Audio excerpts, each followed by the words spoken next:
2, 3, take a hand and come with me because you look so fine that I really want to make you mine. It's week 4 of The Masked Singer, and we have a bone to pick with one of the celebrities. Plus, we'll run down the 5 new clue packages we saw. Hi guys, I'm Charlie O'Keefe. And I'm Jessie Goddard. Like you said, the competition got too spooky for one contestant, and the skeleton was sent back to the grave. Let's take a look at the latest elimination.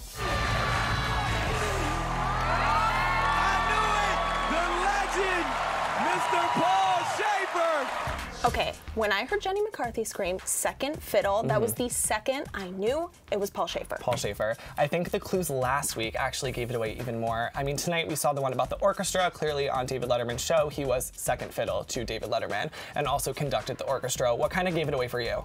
I honestly think it was his song choice. There was like a little bit when he did Rapper's Delight, and the first one was like a speak song. He was kind of rapping throughout the entire thing, and I was like, oh, I kind of, you know, there's videos of him rapping, so we were able to find some of that. But then on his second song choice, it really sold me. He sung blues before on the show, and then plus the rapping and then the rasp, I was like, yes. Paul Schaefer. Paul Schaefer. And they actually guessed it right, which I thought was great. 2 out of the 4 judges got another one right. They're doing great this season so far. They are. And over on Twitter, it's anybody's guess. Here's what you guys had to say. At PintSized04 tweeted, fairly certain the skeleton is Dana Carvey, which Deidre and I actually guessed on the first week when we saw him perform. Oh, okay. Well, I didn't see that one coming, but I'm glad you two guessed it. You got it right.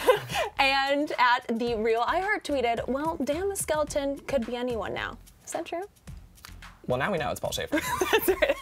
The skeleton may be gone, but there's still 5 more performers to talk about, our first of the night being the flamingo. You know, a flamingo may stand on one leg, but anyone with 2 eyes can see there's certainly one cheetah girl hiding behind this voice. Take a look. Put me off of my feet.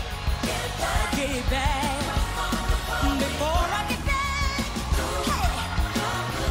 I'm not having it. It's a cheetah girl. I won't take any other answers. Well, honestly, I got it from the triple threat answer. Yes. Because, the triple threat clue, because it's clearly a 3LW reference. Thank you, Miss Adrienne Houghton. And she's, of course, a triple threat. She can sing, dance, act. And Jenny McCarthy is on a roll. She got it right. I mean, she guessed. We don't know if it's right, but we're with her on it. And also, one of the flamingo clues that actually gave it away for me, she said after the performance that when she was a kid, she wanted to be a doctor and even trained at a medical school. Okay. Well, we are pulling the CVS link, the receipts again. Adrienne went to high school for health professions and human services in New York, but obviously she didn't pursue a career in health. Okay, well, now that we got the receipts checked here, my clue that gave it away was the wizard plucked her, you know, at one day in her life, and she actually, which I think this wizard could be Ricky Martin. There's a few other guesses out there, but he discovered her when she was performing in a church choir in Madison Square Garden. Interesting. So that is my receipt right there. You know what? But you know, she's a light lyric soprano, okay? So what we saw from her Sucker performance and from her Footloose performances were this much more mature sound than we're used to with like the Chanel Cheetah Girls sound, right? But at the same time, here and there, you heard that classic Adrienne Houghton vibrato. And I was like, this is her. Twitter was agreeing with us. You guys had a field day. At Lisa to the rescue tweeted, bro, Adrienne must think we are stupid AF. She is the flamingo. And Michaela X3 tweeted, you can't tell me that the flamingo isn't Adrienne Bailon after that performance, and yes, sis, we agree. We are all in agreement here. And while we think we have the flamingo figured out, we can't quite spot who's under the leopard mask. Check out this next performance.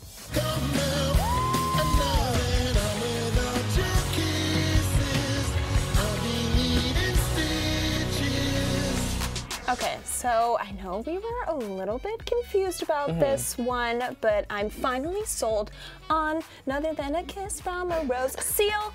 And he was born in 1963, which we saw on the door in the clue package. And he also said he was born not always wanted. And he was raised by a foster family in none other than London. The judges are still set on other people, which is what's throwing me a bit. Nicole's still set on Billy Porter. She said it 2 weeks ago. She said it again tonight. Jenny is thinking famous drag queens. I'm not feeling RuPaul, Billy Porter, any of those. I'm really stuck on Seal because of that voice and how deep it is. Yeah, I hear you there. Honestly, I didn't get a RuPaul vibe from that. And like Seal has that classic like little rasp in it. Yes. This like low tenor smooth but like baritone going on.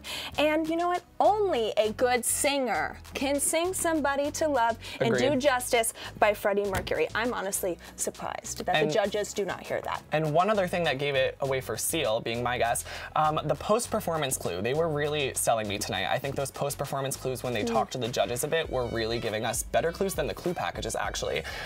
They said they served fast food and have an engineering background, which are the two broadest range of things you could possibly say.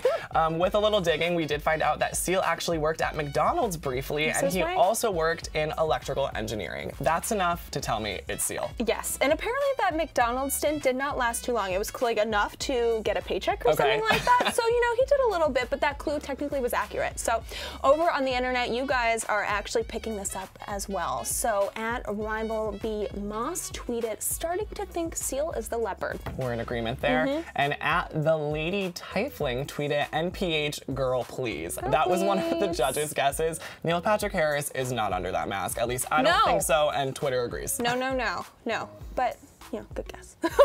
Our next singer had us searching the World Wide Web for answers. Take a look at the Black Widow.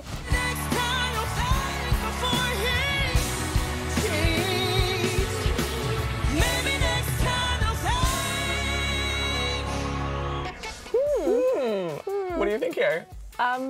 This is absolutely Raven-Symoné. There's no question about it to me. And Robin guessed it as well. Yeah, well, he's right. And we're gonna back him up on that. What gave it away for you?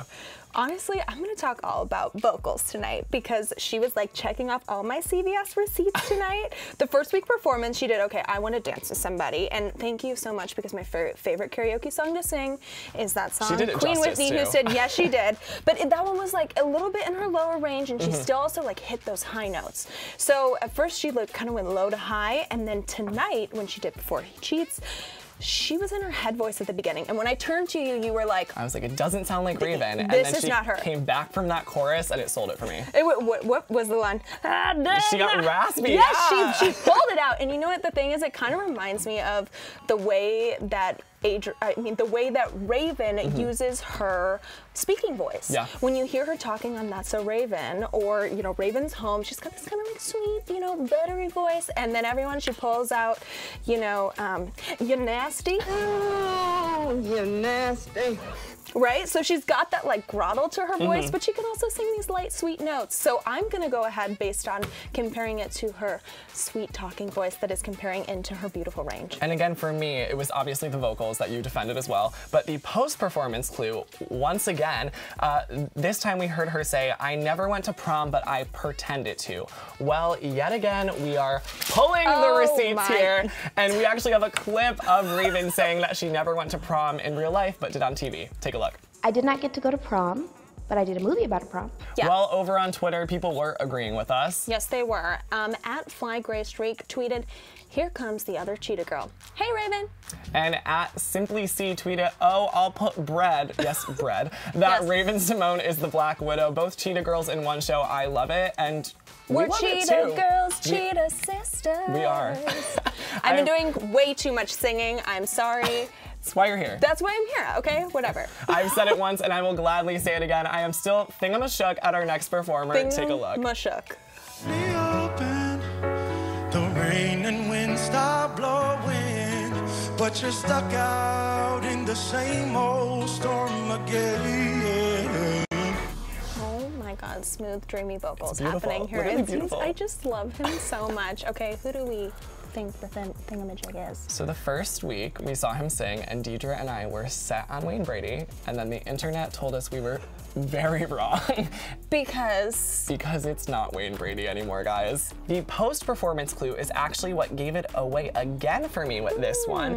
We saw the Thingamajig say, my darkest moment was when I went to rehab. Well, Victor actually went to rehab in March of 2019 for a ruptured quad tendon in his right knee, which I think was a little trick for us to figure that one out. Okay, yeah, you got the double meaning going double meaning right going now. there. Well, I think you were getting a lot from that final clue, but the clue packages were still like spot on Still for spot me. on. Because he's holding the 3 dolls, and I know family's super important to him, so I was thinking of that to be like his 3 sisters, and actually one of them is his twin sister.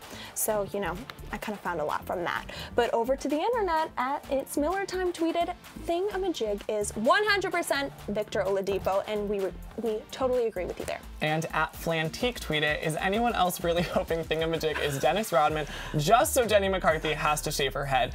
Yes, we all are. Okay, yeah, here for that. And lastly, the butterfly has us sing a certain name after tonight's performance. She has wings and she sings. Take a look. Take my hand, we'll make it us way. Living on a prayer. What do you think? This is Michelle Williams. She's referenced so many times throughout this, and actually kind of makes me a little emotional because she says that she's been waiting in her cocoon. She has this rebirth. She's spent time, you know, waiting for this kind of moment. And Michelle Williams opened up about checking into a mental health facility in 2018, actually. So this kind of seems like the perfect opportunity for a rebirth for her. So, I mean, this part of the clue package has always kind of gotten me and has really led me to thinking Michelle Williams. But on top of that, there was definitely another clue that got our heads thinking, and this is it. At the height of my career, I had everyone saying my name. I mean, I could only think of one girl group who could have us saying their name that often. Say my name, say my name. Destiny's Child. Destiny's Child. I mean, sold for me. I'm convinced it's Michelle Williams. You can just hear it. It sounds like her. She's got that classic, like, Michelle vibrato going on. Her range is huge. And there were a few other things in the clue package, actually. We saw breakup, something having to do with a lost past relationship. In December of 2018, Michelle and her ex, Chad Johnson, actually ended their engagement. So I thought that was a big part of it. She's gone through a lot, but Twitter had some things to say as well. And Jen Tsunami tweeted, Amanda Bynes? Not feeling that. I don't know if Amanda Bynes can sing like that, but also a source actually tells ET that Amanda Bynes turned down Dancing with the Stars because it's not the type of comeback she's looking for, which makes me think she probably wouldn't do The Masked Singer either. Right. And Mel Orrell tweeted, Michelle Williams ain't throw nobody off with the London backdrop. I agree, and I looked into that one actually because London, Michelle, she hasn't lived there for long. I couldn't find anything on any website. But the former Destiny's Child singer actually did make her London stage debut as Roxy Hart in Chicago the Musical for 6 weeks, which counts. He had it coming. Exactly. She did it. Well, we've officially said goodbye to 5 contestants, but there are still plenty more to unmask. There's so much to talk about, and we're going to be talking about it We are. right here. So post a comment below with your best and, well, craziest theories, and just tweet us so we can really talk all about it together. You never know, could end up on the show. So I'm at Jessie Goddard 18. And I'm at Charles A. O'Keefe. We'll see you next time.